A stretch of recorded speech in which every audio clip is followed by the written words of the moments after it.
Está no ar o Tudo Bem, um espaço para pensar em saúde, fazer o bem-estar ser parte da rotina. Vamos conversar?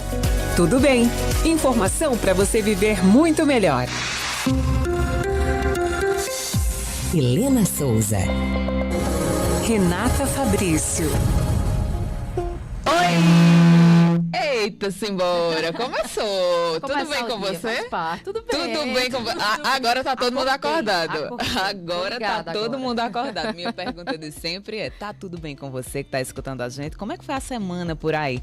Por aqui foi puxado, mas a gente segue tentando fazer o possível, né, Milena? Bom dia, Sem tudo bem? dúvida alguma. Bom dia pra você, Renata. Bom dia a todos que estão aqui já na bancada conosco. Não vou dar o spoiler por enquanto. Daqui a pouco a gente vai falar sobre os profissionais que estão com a gente, mas eu quero desejar uma excelente manhã de sábado a você que está nos ouvindo, nos acompanhando através das ondas da 101.1, através do nosso canal no YouTube, o Cariri 101 FM. Tudo bem? Tá começando, é como eu sempre digo. Renata pergunta se tá tudo bem, eu respondo. Tá tudo bem, vai ficar ainda melhor. A gente vai falar sobre saúde.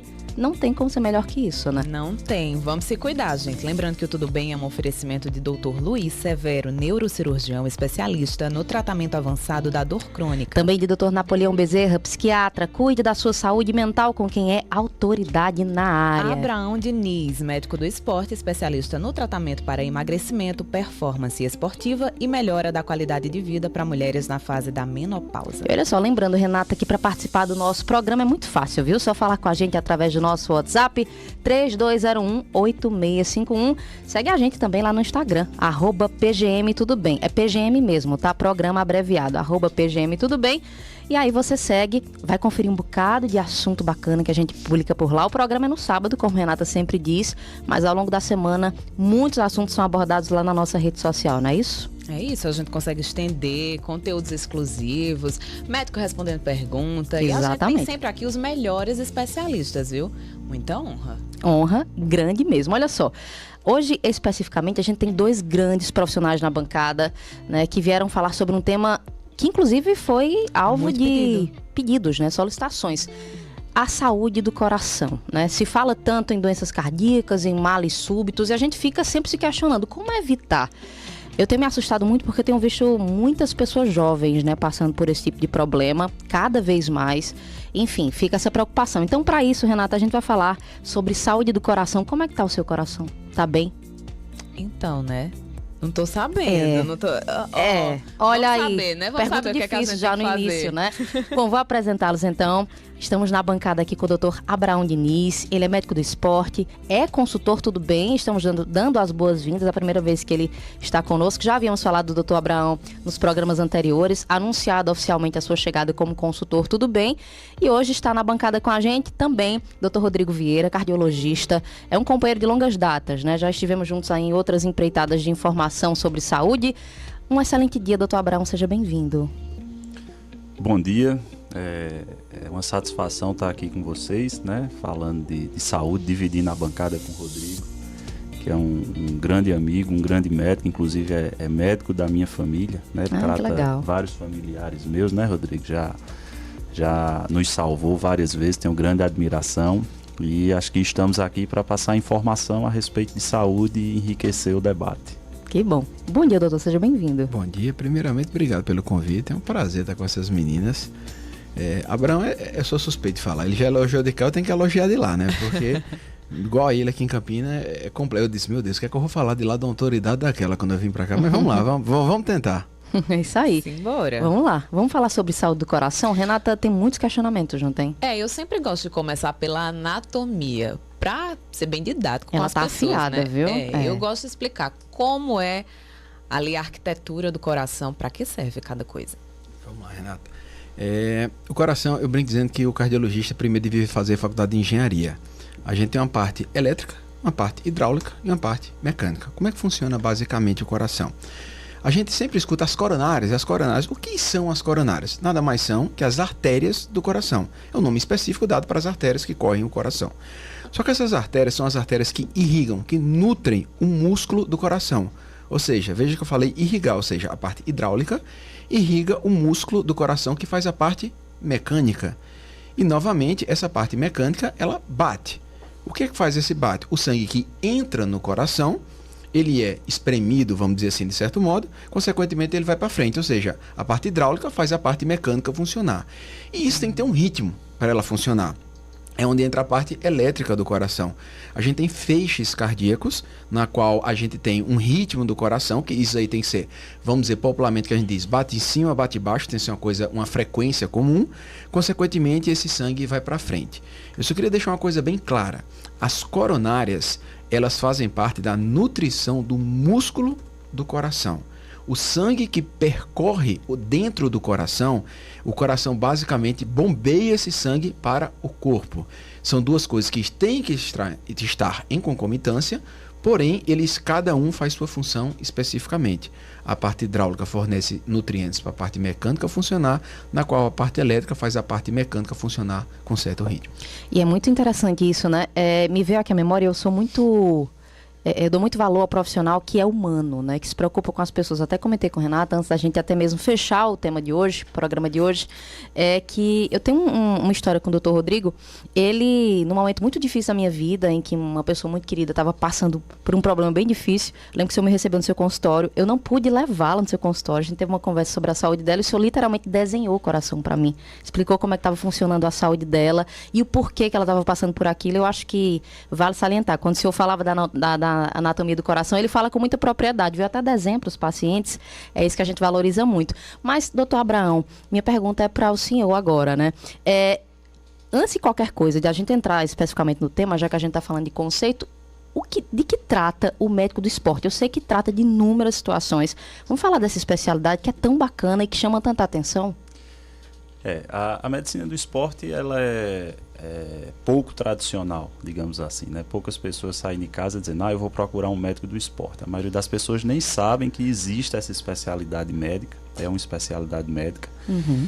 E, na realidade, o médico do esporte, ele pode estar inserido em vários locais. Então, ele é o médico que cuida dos atletas de elite, né? Dos atletas profissionais. Toda a equipe profissional, ela precisa ter um médico do esporte. Então, talvez isso é a primeira ideia que a pessoa tem quando falamos de médico do esporte. Mas o médico do esporte, ele também vai estar inserido em outros locais. Então, o médico do esporte vai estar inserido na recuperação do paciente de Rodrigo, que fez uma cirurgia cardíaca, e ele precisa voltar a fazer atividade física imediatamente após a cirurgia. Então, o médico do esporte, ele vai conseguir conduzir esse retorno, né, à vida normal. O médico do esporte, ele vai pegar aquela pessoa que é sedentária, que tem um risco aumentado para várias doenças como infarto, AVC, hipertensão, câncer, vai introduzir um estilo de vida saudável para essa pessoa, vai conduzir ela para que ela possa reduzir esses riscos, né? Então, vai colocar atividade física na vida de idosos que muitas vezes o médico, infelizmente, diz que aquela pessoa não pode fazer atividade física, e a atividade física ela não é contraindicada para absolutamente ninguém, ela precisa ser adaptada. Bem lembrado. Mas ela não é contraindicada em nenhuma situação. Que importante isso. Tá? Inclusive, nós temos pacientes que na UTI eles precisam fazer atividade física. Lógico, não vai ser a atividade física que a gente vê ali cotidianamente, uma pessoa caminhando, correndo. Então, o médico do esporte ele vai entrar também no emagrecimento, porque é prevenção de doença. Então, ele pode tá inserido em todos esses contextos, desde o atleta profissional, né, atividade física de crianças, adolescentes, orientando, conduzindo, né, e mostrando os benefícios para que um estilo de vida saudável traga, digamos assim, uma redução dessas comorbidades das doenças modernas que nós temos. E muita gente, quando a gente fala em estilo de vida saudável, já associa com atletas, né? Com pessoas que praticam esporte. Mas dá para ser uma pessoa comum, que trabalha 40 horas por semana, tendo um estilo de vida saudável, né, doutor Abraão? Primeiro, eu queria uma frase que é muito dita no meio, assim, esporte de alta performance não é saúde, tá? Quando a gente vê uma atleta, né, atleta profissional mesmo, a maioria deles tem problemas de saúde pelo excesso de atividade física. Então, como tudo na vida, nada pode ser pouco nem muito. Então, esporte de alto rendimento, a gente nem sempre, por isso que tem que ter um médico do esporte para cuidar da saúde desses indivíduos. A atividade física ela precisa ser feita de forma individualizada. Eu comparo muito a atividade física com roupa, né? A mesma roupa não cabe, não fica bem em todo mundo. E a atividade física é do mesmo jeito. Então, existe uma quantidade mínima de atividade física que deve ser feita por semana. Tá? O mínimo é 150 minutos de atividade física por semana. Tá? Pouco importa se você faz isso em doses diárias. Estou fazendo as contas se você aqui. faz Eu em também, 3 vezes na 150 semana. minutos. Isso é o mínimo, não é o ideal. É o mínimo. É o mínimo, tá? É o mínimo que você pode dizer assim, eu não sou sedentário. Então, sim, é possível você ter um estilo de vida saudável fazendo atividade física. Agora, lógico, tem que ser bem orientada, tem que ser uma atividade física direcionada para os seus objetivos, para a sua capacidade. Eu queria só ratificar uma coisa que a Abraão falou que é extremamente importante, que em relação a todo paciente ter que fazer atividade física. Eu assino embaixo e carimbo o que ele falou. Infelizmente, eu já fui um paciente que estive no CTI. E dentro do CTI eu tive que fazer atividade física. E é importantíssimo a você manter a musculatura, dentre várias outras substâncias hormonais, o que seja, dentro da atividade física. Antigamente, até a final da década de 80, começo da década de 90, os pacientes cardiológicos, um paciente tinha insuficiência cardíaca, não faria exercício de jeito nenhum, como o Abraão falou. Uma coisa é você pegar um atleta de alto rendimento e mandar ele dar 10 voltas no açude. Outra coisa é você pegar um paciente de insuficiência cardíaca, eu até brinco com meus pacientes dizendo assim, vai fazendo fofoca com sua vizinha, vai andar pelo menos até a padaria e volta, porque é extremamente importante nesses fatores. E o segundo ponto que ele colocou, saiu um enorme estudo no final do ano passado, porque a gente pensa que um cara desse que faz, por exemplo, Ironman, deve ter uma saúde que não deve ter fim, né? E o estudo provou o seguinte, eu não estou dizendo que são todos os casos, mas esses pacientes que exageram no limiar físico desse ponto, o risco desse paciente ter uma doença cardiovascular é igual ao de um paciente sedentário. Porque ele ultrapassa os fatores fisiológicos, dentre eles fibrose, entre as células do miocárdio e tudo mais. Então, como eu estava dizendo, eu só queria fortalecer o que ele falou, que é uma coisa extremamente importante. A regularidade é muito mais importante muitas vezes que a intensidade. Olha aí que dica importante. Então anota aí, viu? Regularidade mais importante do que a intensidade. E todo mundo pode e deve se exercitar, né? Não pode ficar parado. Agora são 10 horas e 15 minutos. Queria só lembrar, Renata, para quem está ouvindo, que nós estamos conversando com 2 grandes profissionais de 2 áreas muito importantes.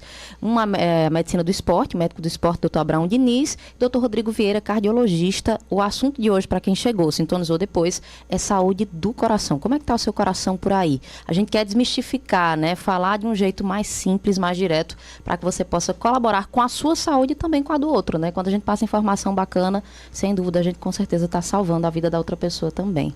É isso aí. Doutor Rodrigo, qual é o perfil do paciente cardiológico que chega no seu consultório? No consultório hoje, eu diria que de 0 anos a 100 anos. É difícil você falar, porque muitas vezes eu, por exemplo, eu adoro atender criança. Eu não sou cardiopediatra, mas pela experiência a gente acaba atendendo bastante criança. É comum às vezes a mãe chegar e trazer uma criança e dizer assim, ele está com dor no peito, será que é alguma coisa? Ao mesmo tempo, às vezes vem um paciente de 95 anos no consultório e vê como é que está a saúde. Eu queria deixar uma coisa clara, que não é porque o paciente tem esse negócio de vou ao cardiologista todos os anos. Não. O paciente deve fazer uma série de eventos com vários especialistas, como a mulher tem que ir ao ginecologista, como é importante ir ao geriatra, e como é importante, por exemplo, eu pegar um paciente que fez uma cirurgia cardíaca e encaminhar para Abraão dizer, olha, você precisa fazer isso e isso e aquilo.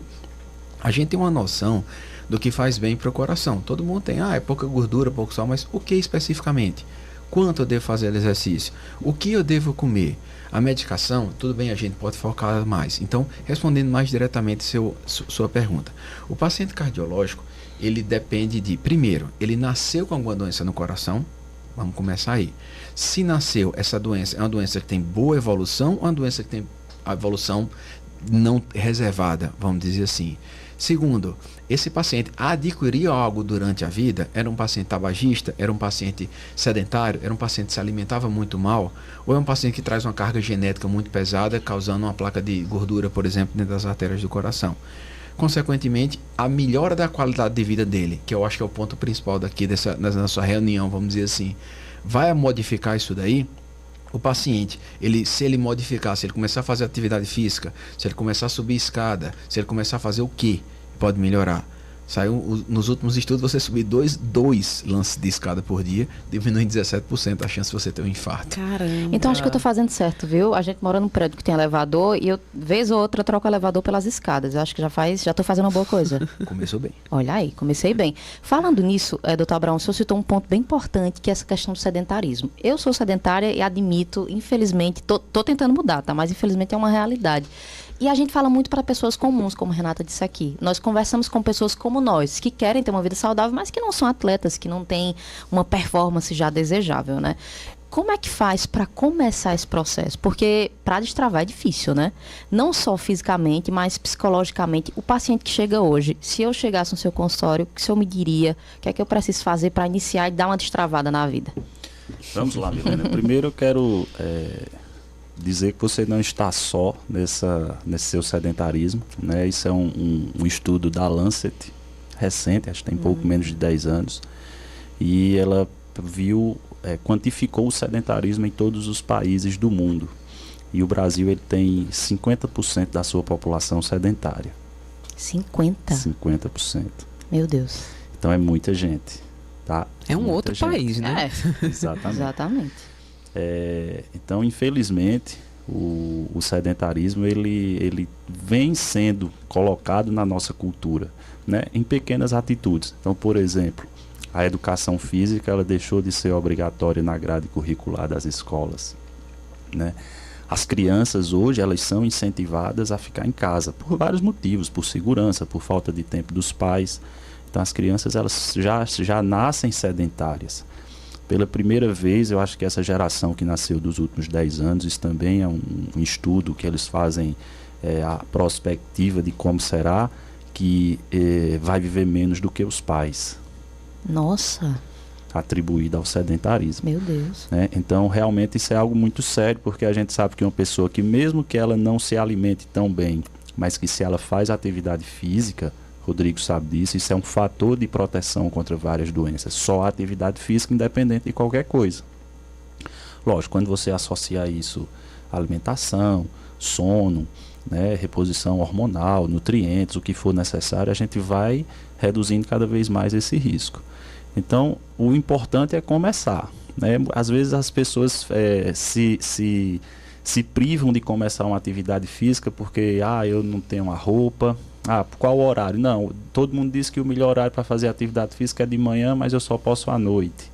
Então fica colocando desculpas e não existe. Qual o melhor horário para fazer atividade física? O que você pode, o que você consegue, né? Qual o melhor tipo de atividade física? O ideal é você sempre misturar o aeróbico com a musculação, mas eu não consigo, então faz o que você gosta. E aí você vai melhorando seu rendimento e criando gosto. Então, respondendo a sua pergunta, se você fosse minha paciente, chegasse hoje no meu consultório, durante a consulta eu converso muito com meus pacientes a respeito de itens básicos da vida, né? Então, as diretrizes médicas, né, para tratamento de hipertensão, de dislipidemia, de diabetes, antes de você introduzir o medicamento, está lá dizendo que você tem que mudar o estilo de vida do paciente. Então, meu paciente ele passa em média 1 hora comigo e mais da metade do tempo da minha consulta eu invisto nisso. Buscando, investigando como é a vida do paciente e como ele pode mudar esse estilo de vida. A gente só fala de medicamento em uma segunda etapa. Então, eu falo do sono, como ele dorme, qual tipo de atividade física ele faz, se ele não faz, o que ele come no seu dia a dia, né, como é que está seus hábitos intestinais, libido sexual. Então, a partir dessa investigação é que a gente vai traçar a conduta. Então, se é um paciente que nunca fez nada, eu vou pedir para ele fazer alguma coisa, de preferência que seja orientado com um profissional de educação física, como personal. Né? Eu tenho vários personagens que eu mantenho contato, eu digo, teu aluno assim, eu acho que está merecendo um trabalho assim, o que é que você acha, vamos fazer. Então essa troca é muito importante. Integrar as informações, Isso, né? Exatamente. Então se você não faz nada, eu sempre recomendo 3 vezes na semana inicialmente, um pouco de musculação com um pouco de aeróbico, mas isso vai depender da condição. Por exemplo, um paciente tem fibromialgia, eu não posso mandar ela para a academia todos os dias, porque ela já tem dores musculares aumentadas, ela já tem uma deficiência da geração de energia, se eu mandar vai piorar. O paciente na menopausa, qual o tipo de exercício que ela vai fazer. Então isso é muito individual, mas tem que começar. Muito individual mesmo. É uma ciência, né? É uma ciência, exatamente. E é aquela ideia, né? A gente sempre tem conversado com muitos profissionais aqui e fica cada vez mais reforçado que o trabalho multidisciplinar é extremamente importante, né? Ou seja, temos aqui um cardiologista, um médico do esporte, que trabalham juntos também, fazem todo um processo integrado, aí vem um profissional de educação física, vem um fisioterapeuta, vem um nutricionista. Não dá para ter um tratamento completo se não houver essa integração, né, doutor? Além da integração médica multiprofissional, você tem que haver... Eu tenho uma frase que eu tenho costume de falar para meus pacientes. O coração, ele é um equilíbrio de quem tem uma doença, claro, de medicação, exercício físico e alimentação. Então são 3 coisas que eu falei. Toda mesa de 3 pés, se você tirar um pé, ela pende. Então é comum o paciente às vezes chegar lá e dizer, não, eu tomo todos os remédios corretamente. Se eu faz exercício, se você se alimenta devagarzinho, se você se alimenta bem. Então, antigamente eu falava assim, olha, eu como a carne branca, só que agora você tem que definir qual é a carne branca, porque o paciente, senão ele faz uma galinha cabidela e quebra todo o ciclo da gente. Uhum. Mas só que o seguinte, você mandar o paciente comer carne branca nem sempre é o ideal, porque você tem que orientar como fazer, o que vai fazer bem. As coisas industrializadas, por exemplo, o paciente cardiopata é muito sódio que está incluso. Uhum. Então, ele pode fazer isso? Quanto de proteína ele deve comer? Tá a importância da multidisciplinaridade. Perfeito. 10h23. Temos um recado, Renata? Lembrando que o Tudo Bem é um oferecimento de Dr. Luiz Severo, neurocirurgião especialista no tratamento avançado da dor crônica. Também Dr. Napoleão Bezerra, psiquiatra, cuide da sua saúde mental com quem é autoridade na área. Abraão Diniz, médico do esporte, especialista no tratamento para emagrecimento, performance esportiva e melhora da qualidade de vida para mulheres na menopausa. Olha só, nós temos um quadro aqui muito bacana, uma informação, já que a gente está falando de multidisciplinaridade, nós valorizamos muito isso aqui. Vamos lá para a vinheta, Caio. Dica do dia.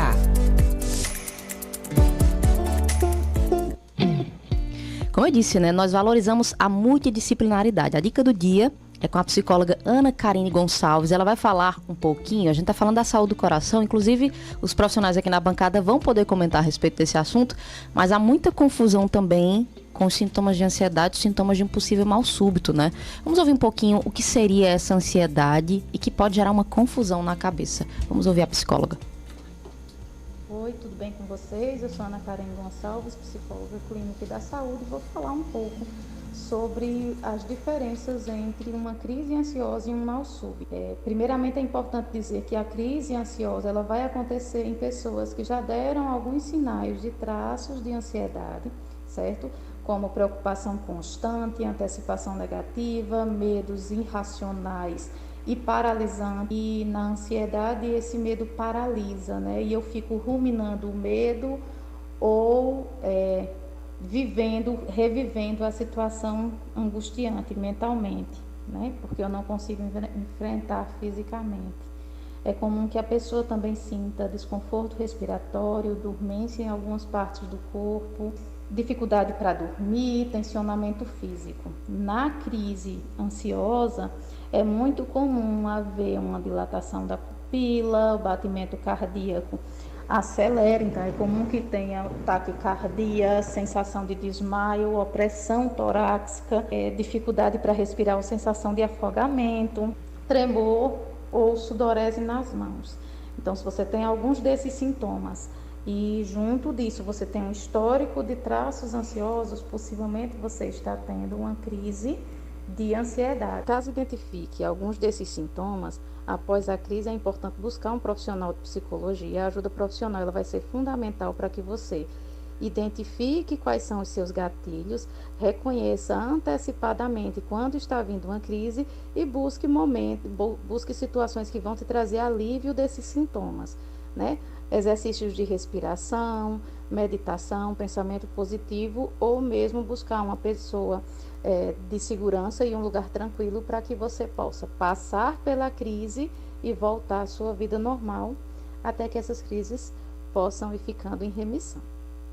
Tá, e a psicóloga Ana Karine Gonçalves falando da ansiedade e esses sintomas, eu acho que a gente tem que tratar disso com muito cuidado aqui, né? Os médicos que estão aqui podem falar, porque dá uma confundida, né? São sintomas que se parecem muito. A gente tem pergunta sobre isso, inclusive, né, Renata? a gente tem pergunta também de uma ouvinte chamada Karina Santos, nossa fiel ouvinte aqui do Tudo Bem.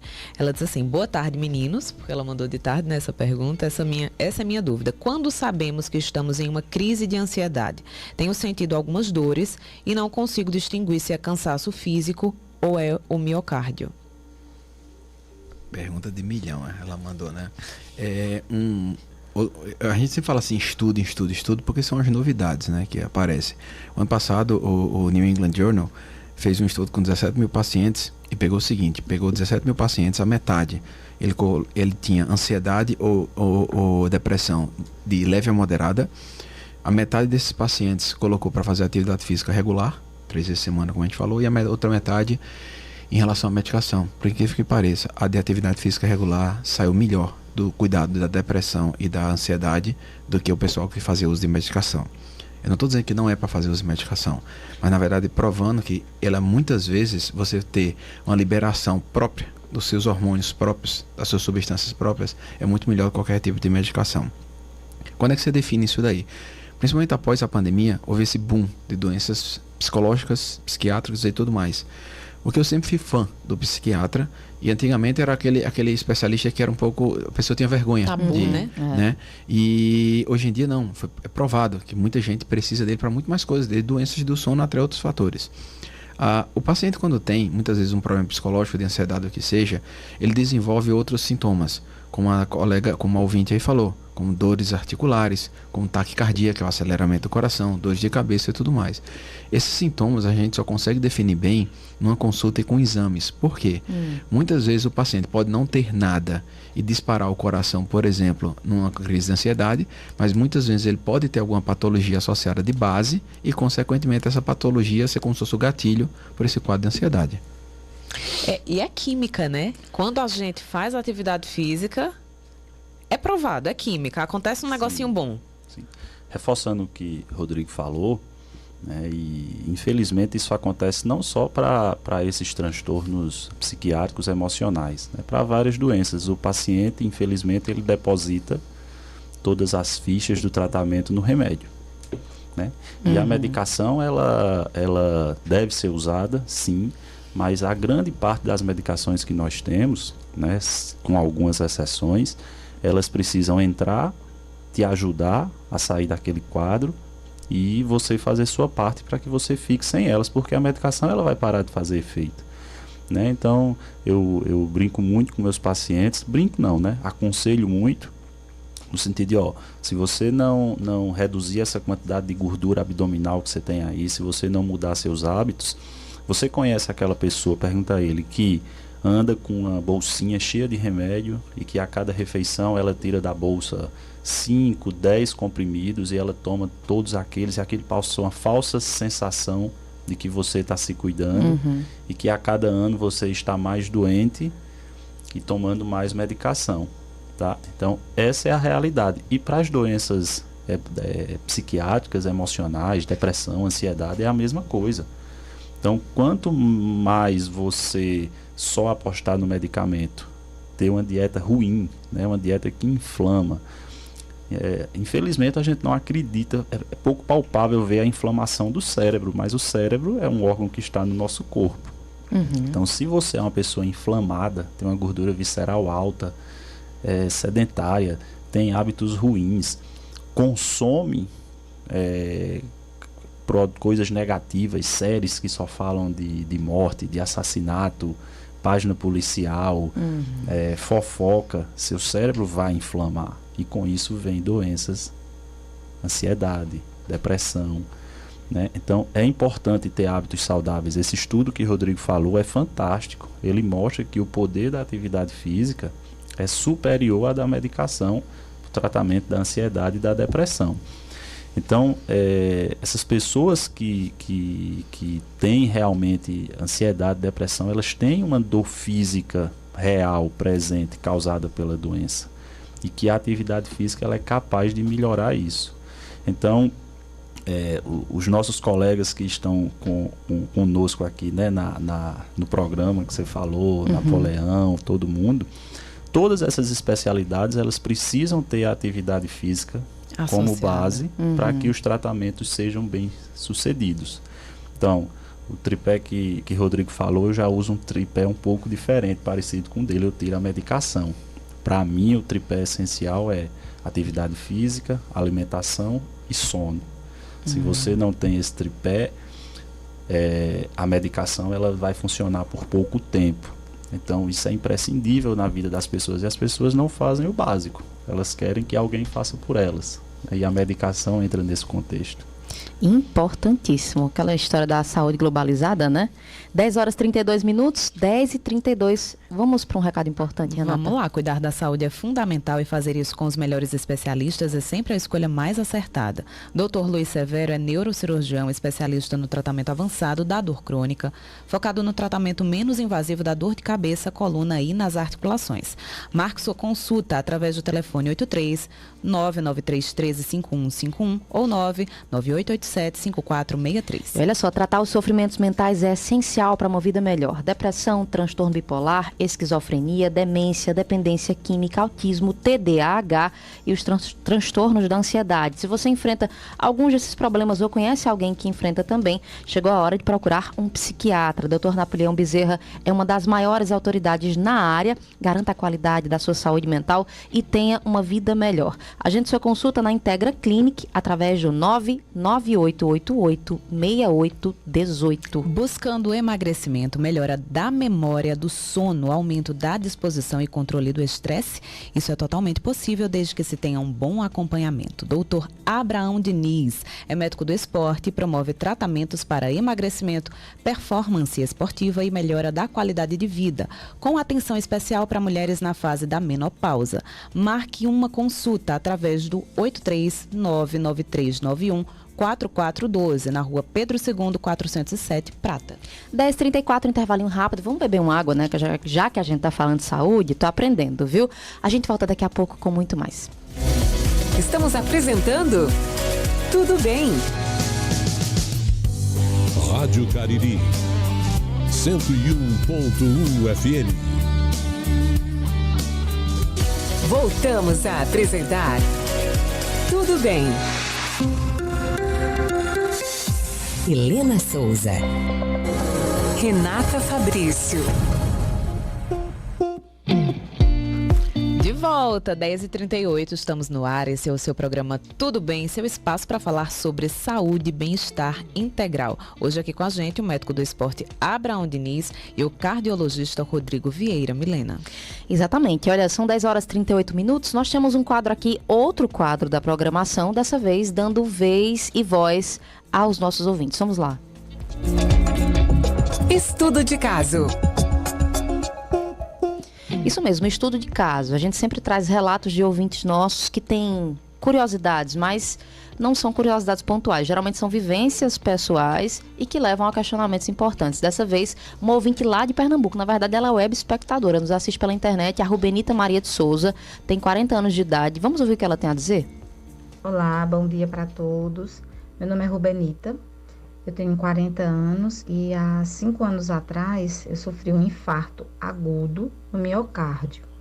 Fiz cateterismo e desde então, sempre que faço o ecocardiograma, no exame de rotina de 6 em 6 meses, sempre tenho o diagnóstico de hipocinesia no ventrículo esquerdo.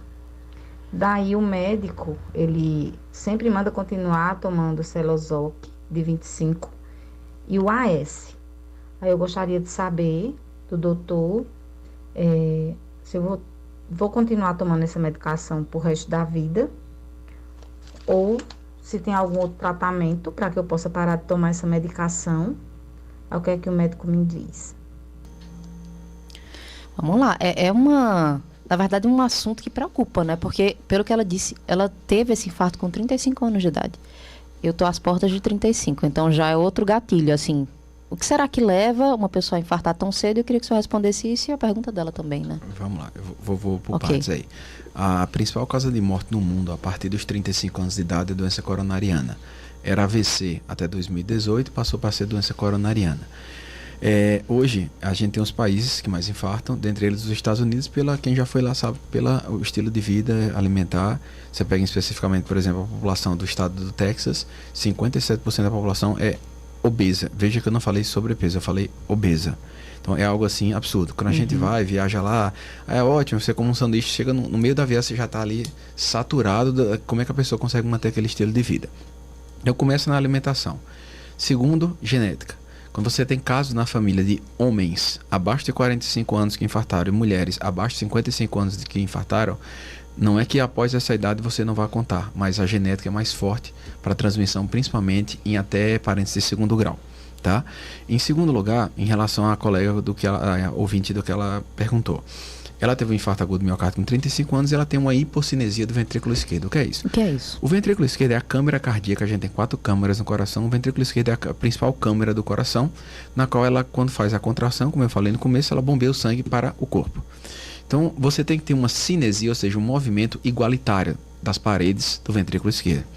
Quando você infarta, o coração ele tem um fluxo sanguíneo, basicamente, a grosso modo, de cima para baixo. Então, uma coisa é você infartar, ou seja, a artéria, o que é o infarto? É a oclusão de uma artéria lá em cima. Na origem dela, é quando a gente escuta, fulano teve um infarto fulminante. Que é isso? O coração, ele fechou, ele ocluiu a artéria que fornece sangue para o coração, na origem dela. Outra coisa é um paciente que tem, no final de uma artéria, um infarto. Ou seja, o sangue percorreu quase todo o coração, só no finalzinho da artéria, na ponta do coração, teve um infarto. O que é a hipocinesia? Naquele local específico, onde foi ocluída a artéria, não está movimentando direito o coração. Consequentemente, o resto do coração ele tenta compensar até onde pode. E por que da medicação especificamente na que ela falou? Ela falou uma medicação chamada Selozol, que é o metoprolol. É uma medicação que a gente considera chamada beta-bloqueador. Essa medicação, ela serve para a pressão, porém, no caso dela especificamente, ela serve para o que a gente chama de evitar remodelamento do músculo do coração. O coração e o resto que não está parado tenta se adaptar, só que se acaba se adaptando em exagero para poder compensar essa parte que não está funcionando. E o AS, que é um antiagregante de plaquetas, porque as plaquetas tentam, vamos dizer assim, melhorar o fluxo sanguíneo, só que acabam piorando. Resumindo a história, vai tomar pro resto da vida? Eu uso uma frase da minha menina, que me perguntou uma vez, que ela faz o seguinte, uma vez ela passando ali, a gente mora no Mirante, ela passou ali e fez, pai, o que é seminovo? Eu fiz, é um jeito bonito de falar carro usado. E eu digo exatamente para ela, ela vai usar pro resto da vida, eu vou dizer, que tal ela falar o contrário? Que tal ela se proteger pro resto da vida? Eu sempre gosto de usar esse outro ponto. Para essa paciente, qual seria o caminho dentro da medicina do esporte, doutor Abraão Diniz? Primeiro ponto é ela cuidar da alimentação dela, né? Então, a doença cardiovascular, né, que é a formação dessa placa de gordura nas artérias, ela é causada principalmente pelo consumo de açúcar e farinha, né? E a gordura entra a partir do momento que você já tem um ambiente inflamatório, inflamado, um corpo inflamado. Então, essa gordura, esse colesterol, ele vai ser oxidado por essa inflamação e vai fazer essa oclusão. Então, primeiro ponto, ela tem que se manter com a inflamação baixa, um baixo nível inflamatório, porque aí a gente vai garantir que ela não vão ter novas oxidações. Então, primeiro é ela cuidar da alimentação, né? Ela tem que manter essa alimentação boa. Segundo ponto, atividade física para ela é imprescindível, né? Então ela precisa manter o que a gente chama de VO2, né? Que VO2 é o consumo máximo de oxigênio, é a quantidade de oxigênio que o nosso corpo é capaz de consumir, de usar. Tem que manter um VO2 bom, elevado, porque isso é sinal de saúde cardíaca boa, de saúde pulmonar boa, de que você está conseguindo transportar o oxigênio. Então, para que ela consiga fazer isso, ela precisa fazer atividade física. Ela vai precisar fazer atividade física aeróbica, ela vai precisar fazer atividade física resistida. No caso dela, principalmente o componente aeróbico. Ela vai ter que fazer ou uma caminhada, ou andar de bicicleta, ou fazer natação, ou hidroginástica. O que é que nós temos que adaptar? No caso dela é o limiar de treino. Ela não pode ser submetida a um treino de alta intensidade. Né? O coração dela, como o Rodrigo falou, tem limitações. Então a gente precisa saber exatamente qual é a frequência cardíaca que essa paciente suporta máxima e a partir daí colocar ela para treinar numa faixa de frequência cardíaca que não gere sobrecarga e apenas melhora a saúde dela. Perfeito. Tem um questionamento aqui da Creuza, aqui da Palmeira. Sinto dores esporádicas no peito. Depois passa. Pode ser angina? Posso infartar por conta dessas dores, doutor? Dona Creuza, ela tem que entrar no ritmo de 500 pacientes que acha que toda dor no peito é cardíaca. É difícil porque assim, eu queria definir bem o que é angina. A gente escuta bem pré-infarto, angina. O que danado é isso? Vamos dizer que, a grosso modo, a angina é o pré-infarto. Não existe esse nome, pré-infarto. O que é que a gente considera uma angina? Quando a gente tem uma oclusão de uma placa de gordura, e eu queria usar as palavras de Abraão aqui, uma inflamação. A placa de gordura nada mais é que uma úlcera, é algo inflamatório dentro da artéria.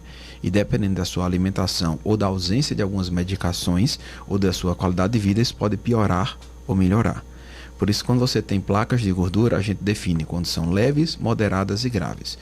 A partir de que, a grosso modo, a gente considera uma placa de gordura grave quando ela causa mais de 70% de obstrução na artéria. De 50 a 70, moderada abaixo de 50, ela é leve.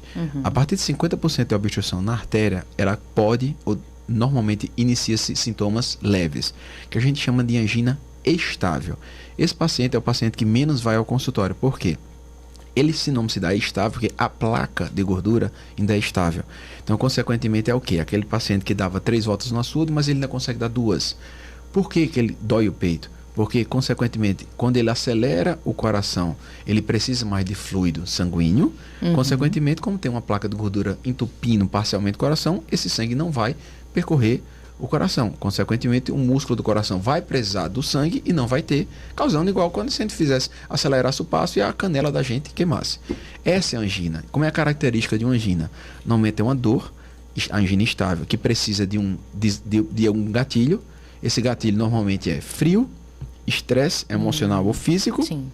Tem duração de 5 a 20 minutos e melhora com repouso ou ao uso de vasodilatadores, que a gente chama. Ponto.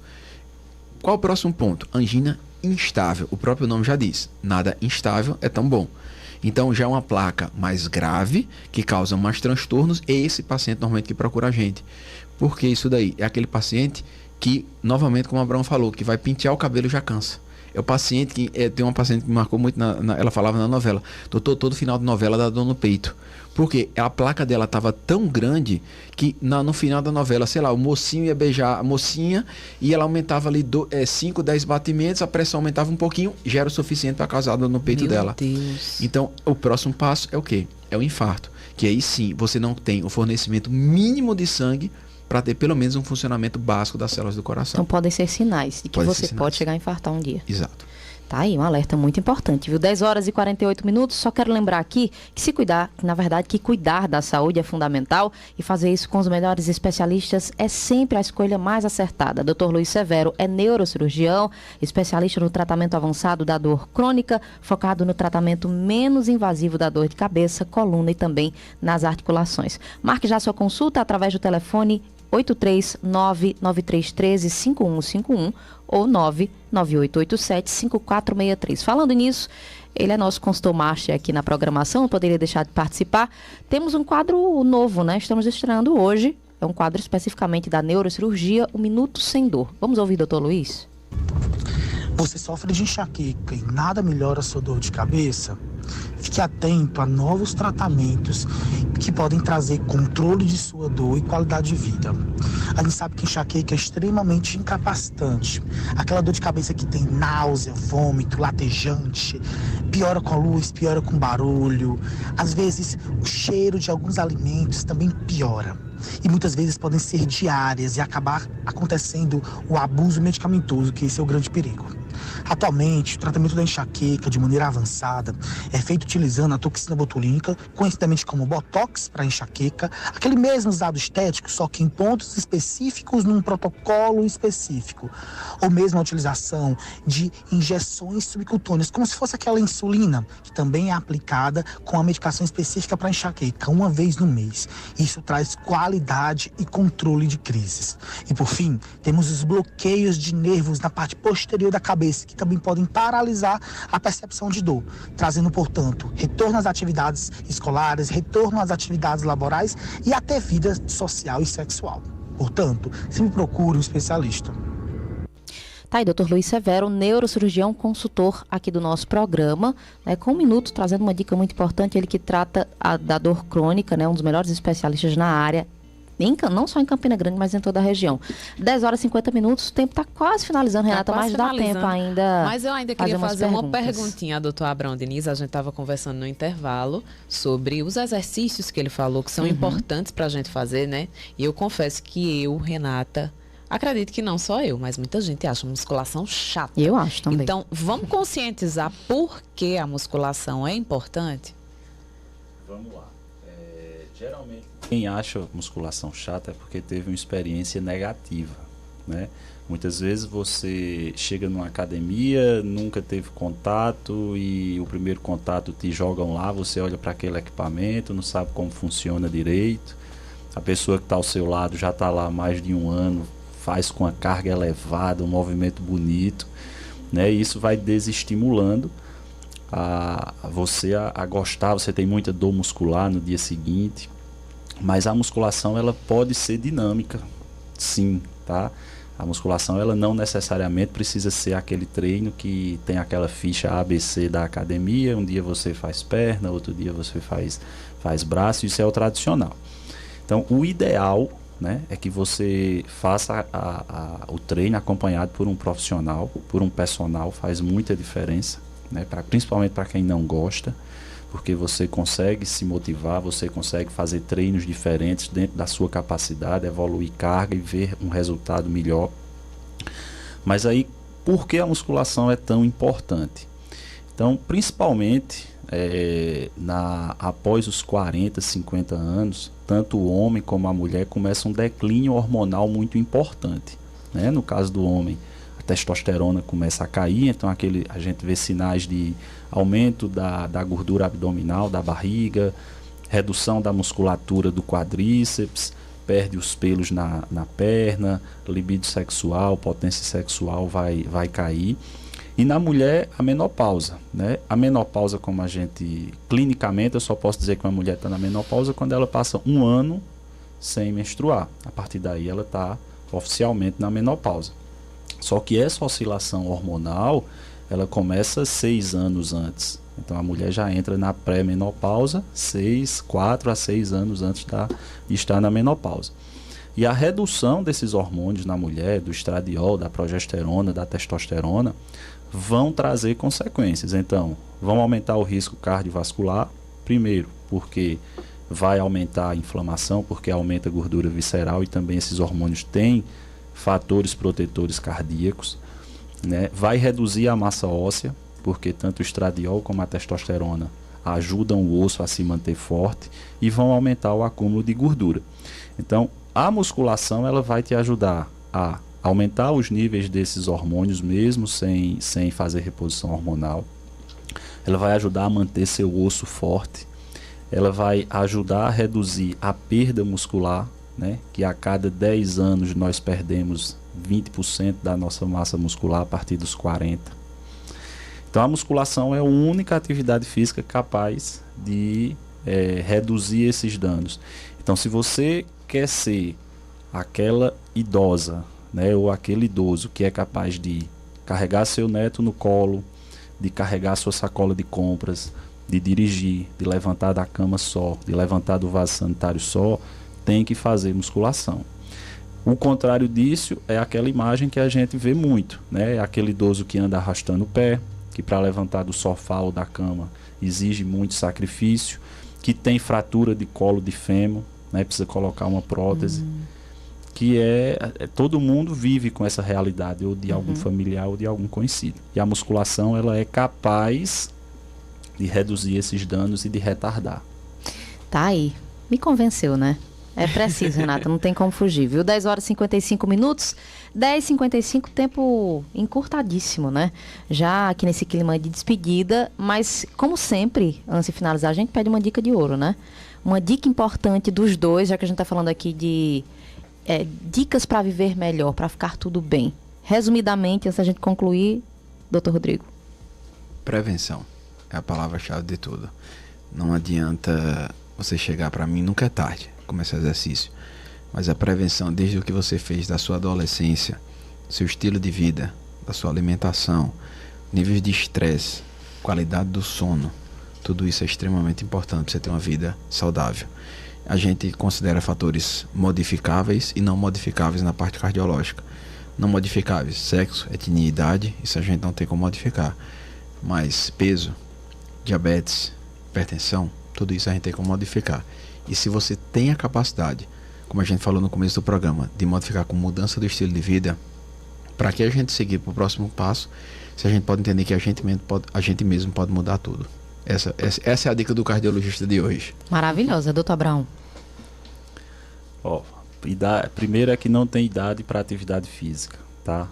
Você pode começar a qualquer fase da vida, desde a infância até o idoso pode fazer atividade física. Então, para que você seja saudável, você precisa de 3 coisas: dormir bem, fazer atividade física regular e comer bem. E o que é comer bem? Comer bem não é comer só comida fit. Comer bem é comer comida de verdade. Comer o resumo, comer planta e bicho. Nada que venha dentro de pacote. Quanto menos pacote você comer, mais saudável você vai ser. Perfeito. Tá aí. Dica importantíssima. Viu? Alto nível hoje. Alto nível mesmo. Sempre, como né? Sempre. Vamos lá, Renata. Só lembrando que o Tudo Bem é um oferecimento de Dr. Luiz Severo, neurocirurgião, especialista no tratamento avançado da dor crônica. Napoleão Bezerra, psiquiatra. Cuide da sua saúde mental com quem é autoridade na área. E Dr. Abraão Diniz, médico do esporte, especialista no tratamento para emagrecimento, performance esportiva e melhora da qualidade de vida para mulheres na fase da menopausa. São 10h57. Já nesse clima de despedida, a gente teve mais perguntas, não deu tempo aqui, porque 1 hora é muito pouco, né? Mas a gente vai repassar para os nossos profissionais, para que a gente possa tentar responder nas redes sociais. Acompanhe o nosso Instagram, @PGM, tudo bem? Se não seguir, faz isso agora. Agradecer também aqui a colaboração do Caio Oliveira. Caio está com a gente hoje, está sempre comigo no Meio Dia Paraíba na semana. Hoje ele veio especialmente para nos dar uma força. João Vitor também aqui no social media. Enfim, é uma equipe bacana essa, viu? A melhor de todas, Renata. E sempre com os melhores especialistas também, né? Com certeza, com certeza. Um excelente final de semana a todos. Juízo, se cuidem, Renata. Até final de semana que vem, né? Até semana que vem. Boa semana pra você. Se cuida, tira um tempinho na semana pra fazer aquela coisa que você gosta, se movimentar. E não esquece de beber água, hein? A gente volta sábado. Tchau, tchau.